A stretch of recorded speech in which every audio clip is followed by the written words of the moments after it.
Welcome to the Blessed to Teach Show, Part 2. Part 1, we actually went over a couple of quick decodes and then actually talked to Bob from Trade Genius and looking at what he thinks is going to happen and why he thinks he needs a strategy that more is dependent on gold, less on Silicon Valley, etc. So go look at that part if you want to see what his opinion of the federal restructuring is, what's going to happen with the economy and the whole fight between the Fed and Trump, as well as what be meant by gold will be the downfall of the Fed. So go check that part 1 out. But this is The Storm is Among Us. This is an SB2 decode we're going to get into right now. This is a Blessed to Teach show on December 27th.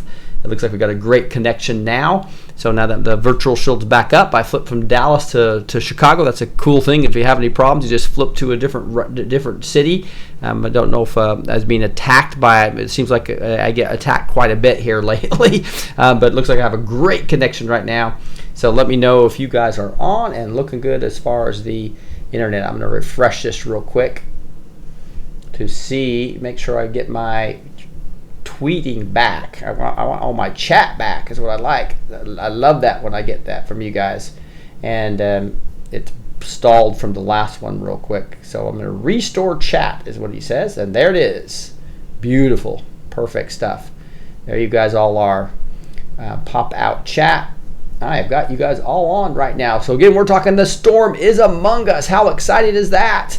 And even though the deep state's trying to take my router down, I've got Virtual Shield protecting me, and hopefully that'll continue to go real well. So again, my part 1, if you want to talk more about the Federal Reserve, some of the investment strategies to get around that with non-banking instruments, right? That's what I love, and that's exactly what I do. So I still have 182 of you on. So thanks for holding on during that breakup. Let's get into some of this fun stuff that I've been researching about SB2's decode and what they really mean by The Storm is Among Us. I'm going to quickly go over again this tweet here.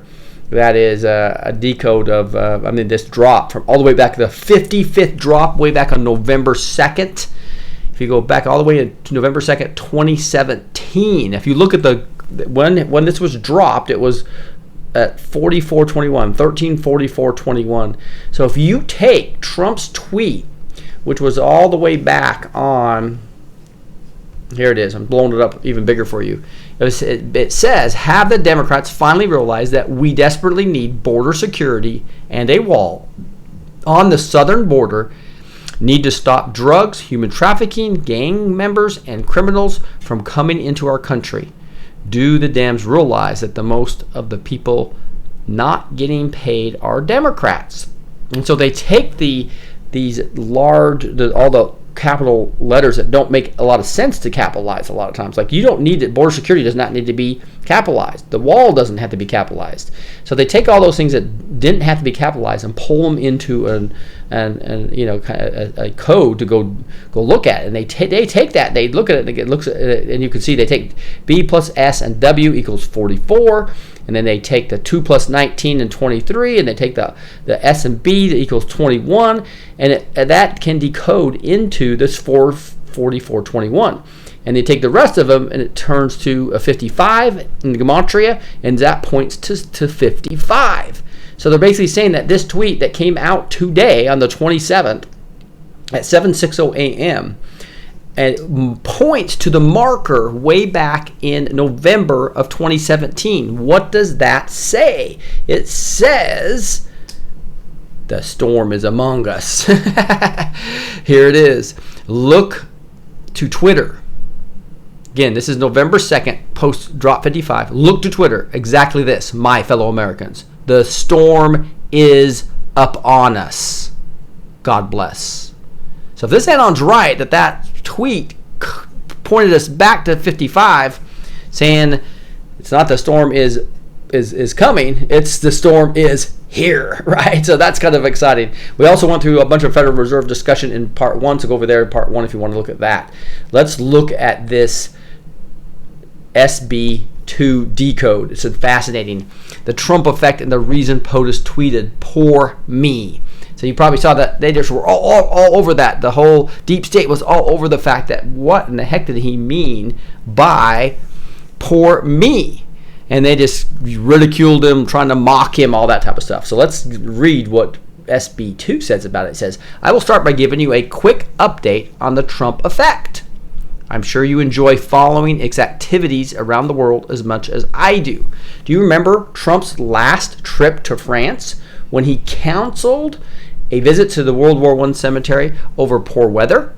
For a change, the fake news media virulently attacked him. Of course, they always do. And here we have examples of the attacks, right? Here we got Armistice Day, growing criticism of Trump World War I no-show. White House decision to cancel veteran ceremony visit in France creates a storm of its own. Trump faces criticism over canceled cemetery visit in France. Trump cancels Armistice cemetery visit due to bad weather. Trump cancels trip to U.S. cemetery in France due to bad weather. Oh my goodness. So what actually happened there? Well, you and I know the real reason behind the cancel of the visit. The maestro coded it in a tweet he later deleted where he misspelled cemetery with an A. And this was an earlier SB2 decode, but therefore indicating the Secret Service identified the threat from the Viva la Resistance movement. Right? So you see that right here, back on November 13th when all this was happening, he spelled cemetery with an E. And all his misspellings are almost always on purpose, so they'll let us know. And that posts back to 1559, way back in June, when it had that Viva versus Vivi, in the A versus the E there. And if you look at what he was really talking about, there was a threat from the Viva la Resistance network, right? So all these people in France that was part of the deep state, it was a threat. That's why they didn't go there. They were planning on trying to knock him off. Then in this article, we learned the French army was allowed to mark our commander-in-chief with a tweet they later claimed was just about training. Yeah, right. And I think I have that article, but it's not a real important one as far as time goes. I'm gonna skip that part. But it talks about the French military allowed to tweet what appears to mock POTUS. French army appears to mock Donald Trump in viral tweet. You can go find that one. And then there was this other thing about a French in French, and that translates to Monday motivation. There's rain, but it's no problem. We remain motivated. And the next, as you already know, Trump recently decided to bring our troops stationed in Syria back home. The French President Macron, while visiting his troops in TCHAD, right, immediately took this opportunity to blast our commander-in-chief with a lecture of his own. And here's a little video. If you play this, it makes you go to actual YouTube here. But the point is that he is just trying to just mock him. And here's it's a 51-second video. I'm not going to play it, but you'll see Donald Trump decides to withdraw the troops from Syria. So he's being an ally. It means fighting shoulder to shoulder. And you can see, yeah, you have to look at the screen to actually get the translation.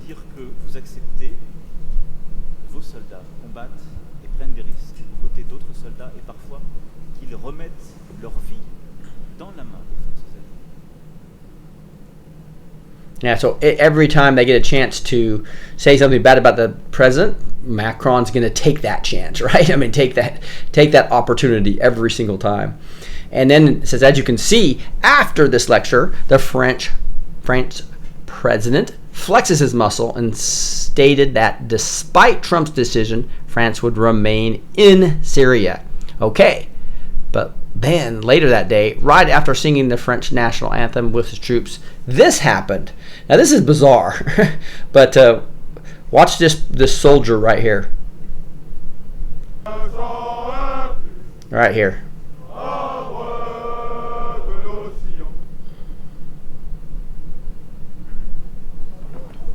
Literally just collapses. Is that not bizarre? I'll just rewind that a little bit one more time. Because he just starts, boom, just collapses. Crazy stuff. And so, I don't know if that's like a Lord thing or what, but it says no comment. Next, it said, did you catch the maestro's poor me tweet? You know, the one that the fake news media used as a way to mock him. And again, I read a lot of these, but here's the actual tweet. I am all alone, poor me, in the White House, waiting for Democrats to come back and make a deal. the desperately needed border security. At some point, the Democrats not wanting to make a deal will cost our country more money than the border wall we are all talking about. Crazy. And that poor me comment, and every day just jumped on it. Trump tweets, poor me, as the shutdown continues. Poor me, Donald Trump complains. It's Newsweek, right? Here's Twitter mocks President Trump's Christmas Eve meltdown. Trump goes on epic Christmas Eve Twitter rant. I'm all alone, poor me in the White House. Trump savages Federal Reserve as stock plunge worsens. And so, as you look at this, it says, I told you, after smiling and laughing, the next smart thing to do is to start investigating to understand what he is really saying. Today we will do it with a little twist so that you may add another weapon to your decoding arsenal. Let's determine how the deep state reacted to this tweet by analyzing its mockingbird coverage. Once again, who are the highest ranked mockingbird agents? And he's asked you his favorite Peruvian coffee. For those who answered, it's BBC. And searching what they had to say about this, they found that very strange article, which is right here, which is this one that's talking about Trump savages Federal Reserve as stock plunge worsens. So it doesn't say anything about poor me, but somehow they have it right in the middle of that. They put that there. So again, Trump savages Federal Reserve as stock plunge worsens. The article is supposed to be about Fed and the stock market, and you can see in this image. And if you look at this right here, here's the fact that he had one tweet here, and then they skipped. They didn't even talk about these three, and then they ended with the poor me one, which is really wild. So the way SB2 looks at that is it says in the article about the Fed and the stock market, the BBC displays Trump's tweet about the Fed and comments it. Then they randomly skip 3 tweets, display the poor me tweet without ever commenting it or quoting it in the article. Why? It's a deep state message to Trump. And so that is what he's talking about. It displays Trump's tweet about the day the federal, then skips it, same things. This poor me tweet related to the negotiations with the Dems and the border wall is just sitting there and not connected to the Fed or the stock market. Why? Because that was the message. The article makes an undisclosed connection between the stock market plunge, poor me, and the negotiations with the Democrats. As you can see, they are threatening POTUS, just like they did in the artificial 666 Dow Jones drop in February of 2018. Remember that way back in Q667, the 666 signal to POTUS. They control the market, signal, threat, welcome to the global war, Q. They are basically saying, whatever we are negotiating with you behind the scenes, no, we control the economy and we can ruin the country overnight. Here is an appetizer. The maestro wanted us to detect this threat and tweeted poor me, which is code for impoverishing America and ruining the economy. Now that you know all this is a conversation between the maestro, who's Trump obviously, and the deep state, what do you do next? You look at the timestamps 1232 and go to the corresponding Q drop in Q1232. Do you see it? Look at the letters of each paragraph. The FPORMQ. So back to the capitalization letters. And we know in this Q stock he had a Q that went to an O. So he's taking the poor me connection, and he sees how that Q turning into an O, if you take the capital letters from the 1232 drop, again getting that from the timestamp of the December 24th tweet, and you connect that, and you will actually get 1232. And then you take all the capital letters from that, which is fire up those memes. Please stand by, on the clock, ready to play, Moab coming, Q. So he sees this based upon taking this Q and taking the slashes out, which he explains here in a second, that they both point to poor me and eventually to a Moab incoming. That's how SB2 decodes that. It says, now, do you remember how Q transformed the O to a Q in the the gingerbread riddle, and then said this about it in Q2597? Confirmed. O made the Q more to find overtime. Happy hunting, Q. Darn it, we're losing connection again, guys. Really do apologize. I decided not to reboot I decided not to reboot the router because I figured we would be able to do it with Virtual Shield, which has worked in the past. But now that it's doing it, I'm going to have to reboot the router this time. So guys, I'm going to start on, since I've lost all video, I'm going to be starting on, and so it's connected and it's looking well, but it's just lost all connectivity. So that means my router is probably being attacked and or needed rebooting. So again, I'll be starting try number 3 here in just a second. God bless you guys. Talk to you in just a second.